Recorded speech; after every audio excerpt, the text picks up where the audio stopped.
دیارە لە دوای ئەوەی کە دادگای نێودەوڵەتی پاریس بڕیاریدا باوەی یاخود دۆسیە و کەیسێکی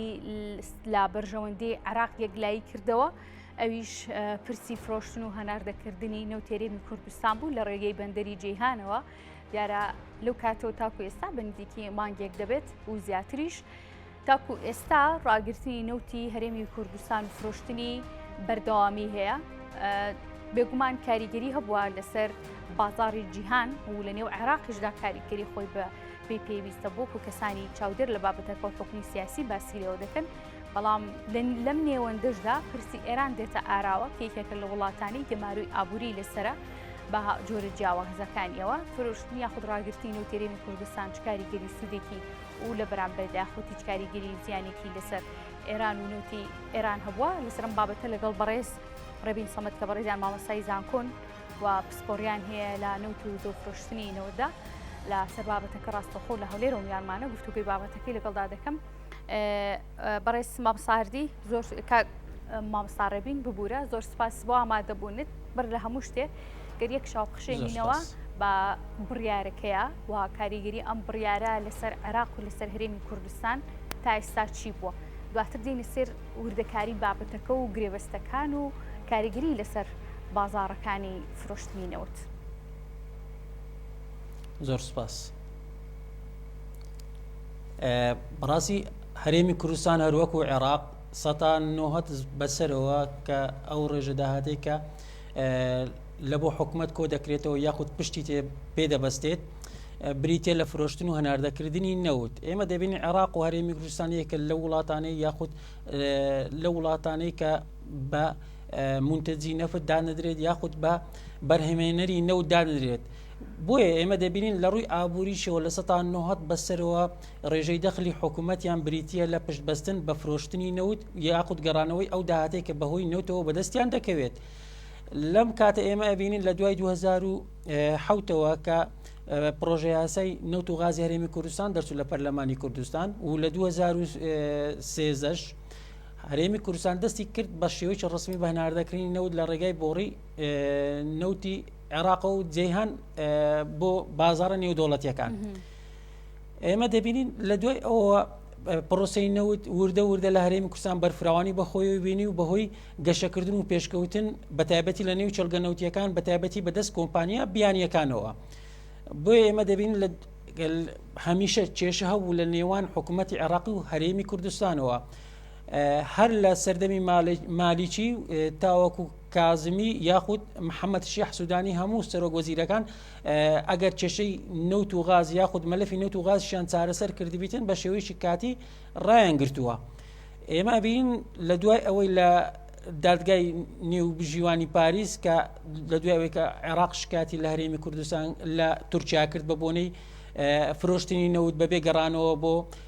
شەریکەی نەوتی عێراقی سۆمۆ. بۆیە دادگا بڕیاریدا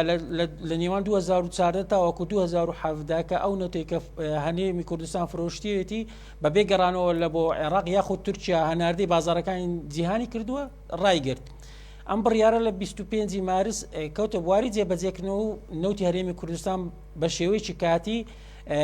دەتوانم بڵێم ڕاوەستا. ئێمە دەبینین ئەو بڕیارە چەندین کاردانەوە و لێکەوتەی خۆی هەیە. ڕاستەخۆ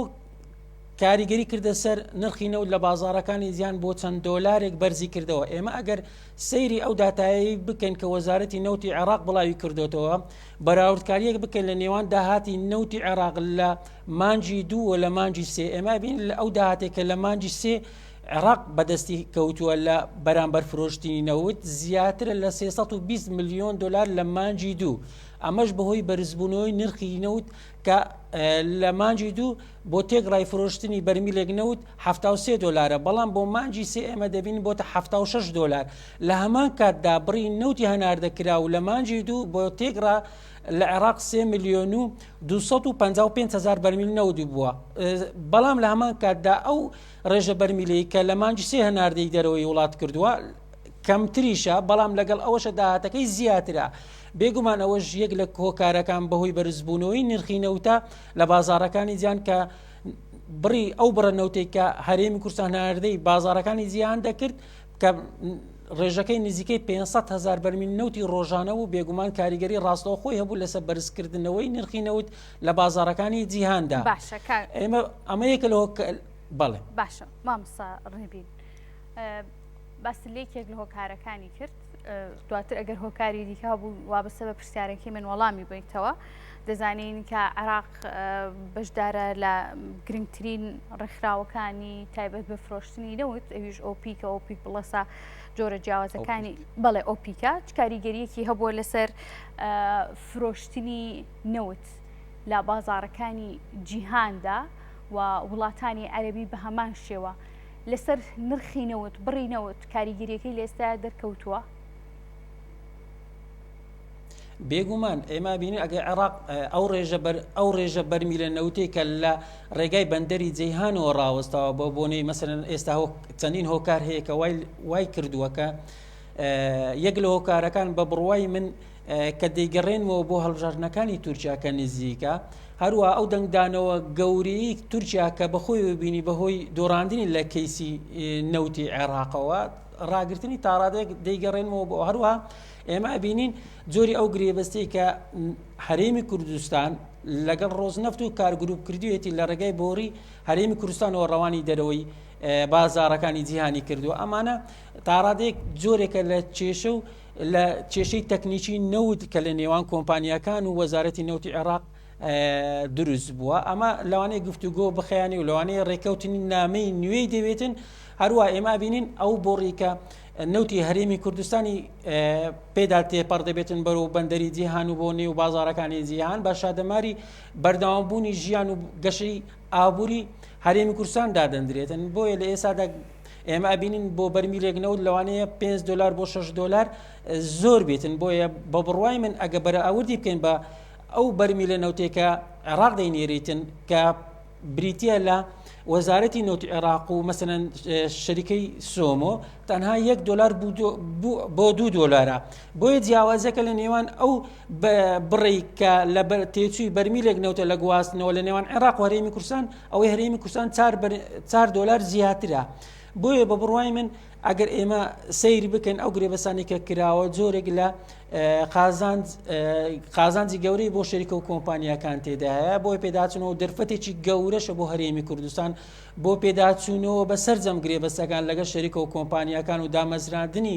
کۆمپانیا نیشتیمانی و دامەزراندنی سیستەمێکی نیشتیمانی گەورە لە بواری کەرتی نەوت و غاز بۆ ئەوەی داهاتی زیاتر بگەڕێتەوە هەرێمی کوردستان و گەشەی زیاتر ببینێت هەرێمی کوردستان بە بڕوای من ئەمە وەکو دەرچەیەکی گەورە بمێنرێت بۆ ڕزگاربوونی هەرێمی کوردستان لە کۆمپانیەکان و لەو گرێبەستیە دوور و درێژانی کە لەوە پێش کراوە. باشە باش مامۆستا ڕێبین یەکێک لەو وڵاتانەی دراوسەی عێراق کە ڕەنگە بۆ ئەو جیاواز بێت کاریگەریەکە وڵاتێکی وەکو ئێرانە کە گەمارویەکی ئابووری لەسەر چەند ساڵێکە بە حکمی و ناکۆکی سیاسی لەگەڵ ئەمریکا هەیەتی کاریگەریەکە بۆ ئێران چی دەبێت ئەم ڕاگرتن و ئەم بڕی فرۆشتنە لەلایەن عێراق و هەرێمی کوردستانەوە دوجار هەرێمی کوردستانی چەربەکو پارچێک لە عێراق باسی لێەوە دەکرێت. بێگومان هەنار ئێرانیش هەروەکو عێراق ئەو داهاتێک کە پشتی پێدەبەسێت بە زیاتر لە 170 ئەو داهاتێک کە ئێران پشتی پێدەبەسێت بریتە لە داهاتی نەوت و گەڕانەوەی ئەو داهاتەی کە بەهۆی نەوتەوە بەدەستی دەکەوێت بێگومان گرانبوونی نەوت سوود و قازانجی بەلانی ئێرانیشەوە هەیە کە سوودی لێبینیوە چەند $100 ملیۆن ماگانە چۆتە سەر داهاتەکەی. لە ڕووی نێو دەوڵەتیشەوە ئێمە دەبین ئەو وڵاتانەی کە بە تایبەتی بە فرۆشیاری نەوتدا ئەندرێن لە ڕووی بەرزبوونەوەی نرخی نەوت ئێمە دەبین ماگانە زیاتر دەخلیان یاخود ئەو پارەی کە دەگەڕێتەوە بۆ نێو دەوڵات بێمە دەبین بودجەکەیان بەرەو زیاتر ئەگەر ئێمە عێراق وەکو نمونە وەرگین تەنها لە یەک مانگە $3 زیاد بۆ تێگرای یەک بەرمیل نەوت ئێمە دەبین لە مانگێکە بریتە لە $320 ملیۆن زیاتر گەڕاوەتەوە بۆ وەزارەتی دارایی عێراق. ئێمە ئەگەر سیر بکەین زۆری ئەو کێشانی کە بەهۆی مەلەفی نەوتەوە دروست دەبێت بە تایبەتی لە ڕۆژهەڵاتی ناوەڕاست کە پەیوەستە بە ژیانی خەڵکەوە چونکە هەر کاتێک ئێمە بین نرخی نەوت کە بەرز بێتەوە ڕاستەخۆ کاریگەری هەیە لەسەر گەشەی ئابووری ئەو وڵاتانە هەوا هەر کاتێک نرخی نەوت دابەزێت ڕاستەوە خۆ ناسە قامگیری ئابووری لە وڵاتانە دروست دەبێت چونکە ئێمە ئەگەر بگەڕێنەوە سەر احتیمادی دەوڵەت پشتبەستن بەو کەرتە جیهانی کە پشتی پێدەبەسێت بۆ کۆکردنەوەی داهات ئێمە دەبین پشتی شێر بەر نەوت دەکەوێت بە تایبەتی نەوت و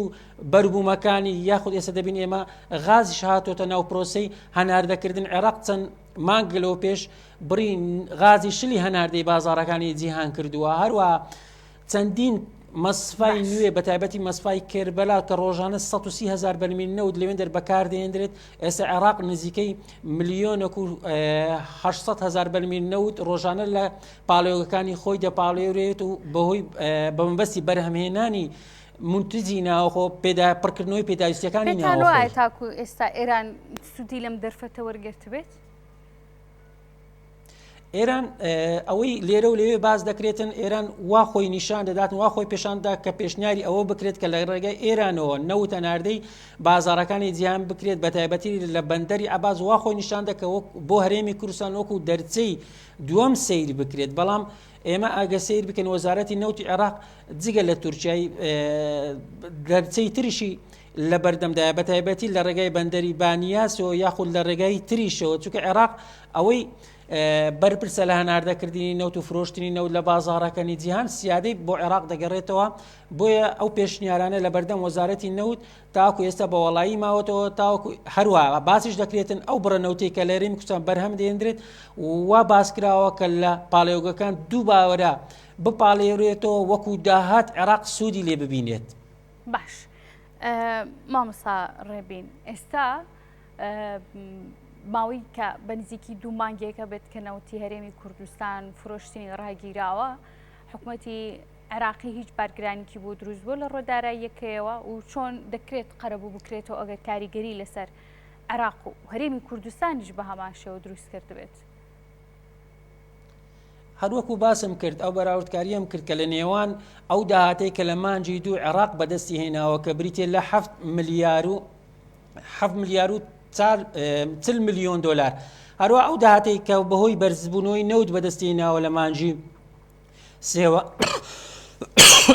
بریتێ لە 7 ملیار و 400 ملیۆن دلار کە بەهۆی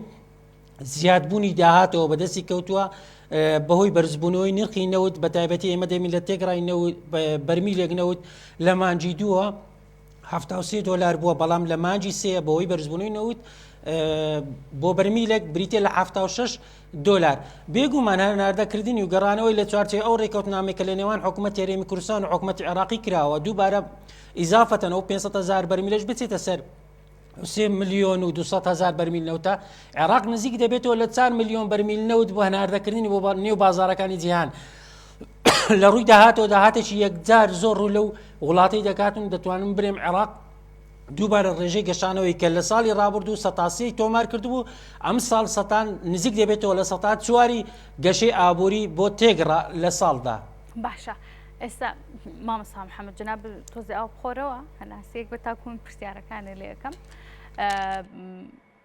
ئێستا کە با بڕیارە یاخود ئەو حکوومەتی هەرێمی کوردستان و ناوەند ڕێککەوتون لەسەر ئەوەی کە نەوتی هەرێمی کوردستان لە ڕێگەی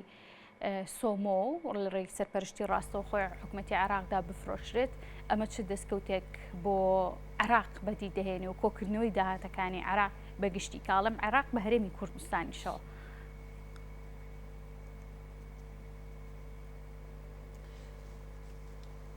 پرسیارەکان ئارەستەی من بوو بەڵێ ئارەستەی جەنابە بوت. بێگومان ئەگەر ئێمە ئەگە سەیری عێراق بکەین یاخود هەر وڵاتیشتر بکەین نەوت مەلەفی نەودێکە لەو مەلەفە مەترسیدارانەی کە دەتواندرێت وڵاتانی ئیقلیمی لەیەوە بێنە ژوورەوە یاخود ئێمە ئەبینین دەبی عێراق لە چوارچەوەی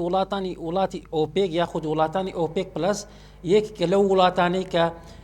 یەک سیاسەتی بەرهەمێنە یەک سیاسەتی نەوتی هەیە بێگومان ئێمە دەبینین کە جۆرێک لە عێراق جۆرێک لە بەڕێوەبردننی سیاسەتی نەوت هەبوو کە دوو جۆرە سیاست هەبوو لە عێراقدا بەتایبەتی لە مەلەفی بەڕێوەبردننی نەوت بۆیە دەکرا هەرێمی کوردستان و عێراقیش ڕێک بکەون لەسەر یەک سیاسەتی بەڕێوەبردننی نەفت بۆ بنبڕکردنی هەموو ئەو دەرچانی کە لە ڕێگای مەلەفی نەوتەوە تداخلی عێراق دەکەن بۆ عێراق زۆ گرینگە یەک سیاسەتی بەڕێوەبردننی نەوت تەبیتن لە وڵاتەکەیدا بێگومان عێراق بەرپرسە لە هەناردەکردنی نەوت بە تایبەتی لە بازارەکانی جیهان بە تایبەتی بەڵێ